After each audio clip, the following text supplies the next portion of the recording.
il n'était pas à l'aise avec sa date de naissance. Alors que l'on célèbre les 4 ans de la disparition de Karl Lagerfeld ce 19 février 2023, son âge a longtemps fait débat.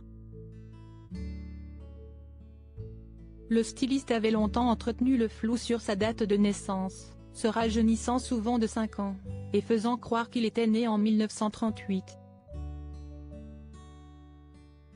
Si certains ont pu croire à une coquetterie, supposition qui ne gênait pas le génie de chez Chanel, il ne s'agit pas de la vraie raison. J'avais honte. J'avais honte d'être né la même année que celle qu'avait choisie Hitler pour commencer sa politique antisémite en Allemagne en tuant les Juifs. Et je ne voulais pas avoir quelque lien que ce soit avec cette année-là. William Middleton, auteur de la biographie Paradise Now, publiée chez Harper Books, HarperCollins, en février aux États-Unis, révèle enfin la vraie raison du mensonge, ne pas être associé à la naissance du Troisième Reich. Karl Lagerfeld était né en 1933, en Allemagne. Selon l'auteur, cette falsification lui permettait de déplacer son enfance loin des nazis. En disant être né en 1938, il sous-entendait avoir été trop jeune pour se rendre compte de ce qu'il se passait à la fin des années 30.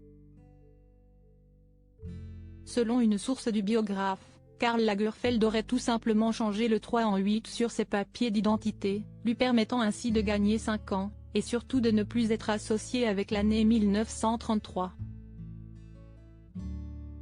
Karl Lagerfeld cachait sa maladie depuis longtemps. Le couturier allemand était tellement dans le contrôle de son image, que lorsqu'il a appris, en 2015 selon William Middleton, qu'il était atteint d'un cancer de la prostate, il n'a pas voulu que qui que ce soit le sache. À l'instar de Caroline Lebar, proche collaboratrice, qui, pour Gala, s'est souvenue des derniers jours du génie, lors d'une interview en novembre dernier. Ce n'est qu'après sa mort que j'ai appris qu'il était atteint d'un cancer, a rapidement déploré Caroline Lebar. La dernière année, je l'ai vu souffrir d'un lumbago, de maux de dents, d'épanchements. Mais Karl interdisait qu'on le ménage. Il refusait de montrer sa fatigue, a-t-elle ensuite concédé. Pour cause, d'après ses dires, le grand couturier et styliste allemand aimait jouer de son image d'immortel, quitte à déstabiliser ses collaborateurs qui, comme Caroline Lebar, se voyaient déjà travailler à ses côtés jusqu'à leur retraite. Crédit photo, Véan Christophe Clovis.